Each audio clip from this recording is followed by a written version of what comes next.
Someone is standing in front of an escalator and a staircase.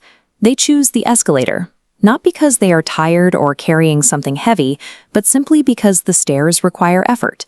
And as they smoothly bypass those steps, they will likely feel a tiny flash of guilt. Modern fitness culture frames this desire to avoid effort as a moral failure.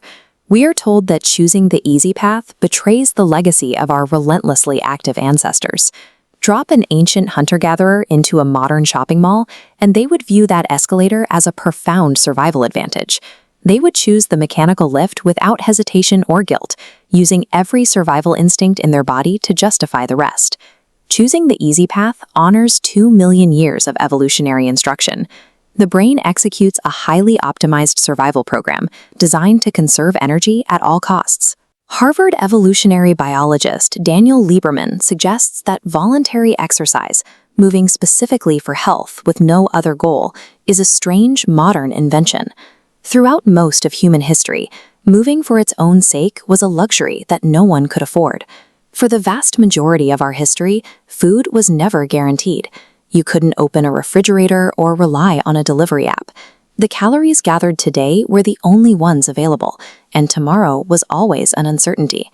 In a world of food scarcity, burning calories unnecessarily was a biological mistake. Every bit of energy spent on a purposeless run was a bit of energy taken away from keeping the heart beating or the immune system running. The body that conserved energy whenever possible outlasted the body that burned it frivolously. This impulse to stay inactive during downtime kept your ancestors alive, turning a drive for rest into a successful 2-million-year-old genetic strategy. To understand the reality of ancient movement, researchers look to the Hadza people of Tanzania. As one of the last remaining hunter-gatherer populations on Earth, their physical lives provide a window into how prehistoric humans actually spent their days. The raw data is impressive. Hadza men walk roughly 8 to 11 miles per day, while women cover 4 to 6 miles. Every one of those miles is strictly purposeful. They walk to reach a food source, to carry water, or to move camp. Every step has a survival reason attached to it. The moment those immediate survival tasks end, the movement stops. Without a reason to go somewhere or get something, the body defaults to stillness. They spend the remaining hours sitting, napping, and socializing. They groom each other and talk, mastering the art of deep, frequent rest during the heat of the day. Our ancestors relied on bursts of intense, purposeful activity, followed by significant periods of recovery. Their fitness was a byproduct of survival work, not the result of a commitment to an active lifestyle. Even when they move significantly more than we do, their bodies manage the energy cost in unexpected ways. In 2012, Herman Poncer compared the daily energy expenditure of the active Hadza to mostly sedentary Westerners.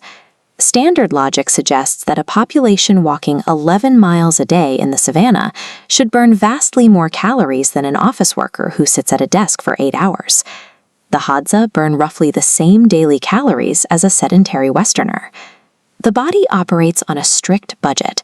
When activity increases, it spends less on internal processes, redirecting energy to movement to keep total spending level. The urge to stay on the couch represents your biology protecting that limited budget. The brain assumes every saved calorie is a vital resource for survival, leading the body to actively find reasons not to move. Human metabolism works like a closed-loop accounting system. It is hardwired to avoid unnecessary spending, prioritizing internal maintenance over voluntary effort at every opportunity. We are operating ancient biological hardware in a hyper-convenient environment. This mismatch places a body shaped by millions of years of scarcity into a world that has removed almost all physical demand. Hunter-gatherer rest was still physically demanding, often involving sitting on the ground, which requires muscle activation for posture. Modern rest involves collapsing into ergonomic chairs designed to remove all muscular effort. Technology has systematically eradicated the background hum of movement that used to be mandatory. Elevators and escalators, cars and drive-thrus, and fast delivery services solve for convenience, but they also remove the low-intensity activity the human body runs best on. Removing those physical inputs changes the biological outputs. Systems built for movement begin storing fat in the wrong places and developing resistance to insulin, leading directly to modern diseases of comfort like cardiovascular disease. The current health gap reflects an environment that no longer demands movement, rather than a global drop in discipline. The escalator works because our hardware is designed to choose it. Stripping away the moral framework reveals a design mismatch rather than a character defect. Struggling to maintain a fitness regimen is the natural result of a body built for a world that no longer exists. We carry the physical legacy of ancestors who rested whenever they could. The body remains a perfectly adapted survival tool, even when it is trapped in a world that encourages total stillness. Forcing an intense gym routine often fails because it requires a constant fight against millions of years of biological programming. The brain will always look for reasons to conserve those calories.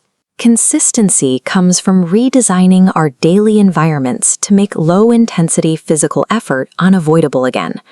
Hacking our surroundings to require walking or standing shifts the burden from willpower back to necessity.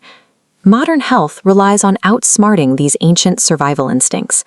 We give our bodies the movement they need by restructuring our world to make that movement the default choice once again.